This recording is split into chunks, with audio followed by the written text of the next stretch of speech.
The heartbreaking cost of the easy way out. I never thought I would look at my own flesh and blood and feel nothing. When my oldest son, Tyler, dropped out of business school to become a full-time crypto influencer and online gambler, my husband and I were devastated. We had poured our life savings, over $80,000, into his education. But after months of screaming matches, we chose peace. We let him stay in our basement, trying to convince ourselves it was just a phase. Tyler got rich, fast. Suddenly, he was driving a sports car and bragging about making 10 grand just by sitting in his bedroom, screaming at a webcam. We hated it, but we stayed quiet, trying to protect our 14-year-old son, Brody. We thought we were keeping Brody safe from that toxic world. We were dead wrong.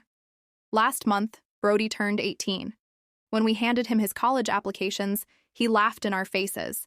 He told us college was for losers and that corporate jobs were for slaves. He said he was going to stream high-stakes online poker full-time, just like his brother.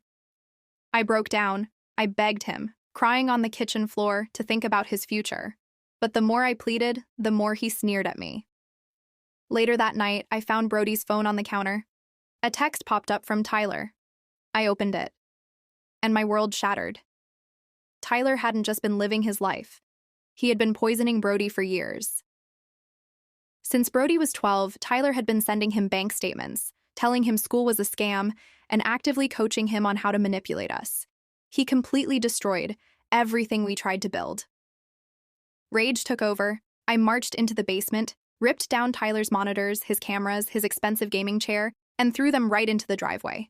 When Tyler came home and saw the mess, he didn't even blink. He just smirked, looked me dead in the eye, and said, "Keep crying, old lady. I'm a millionaire and you can't stop him." He packed his bags and walked out. He didn't care, and honestly, neither did I.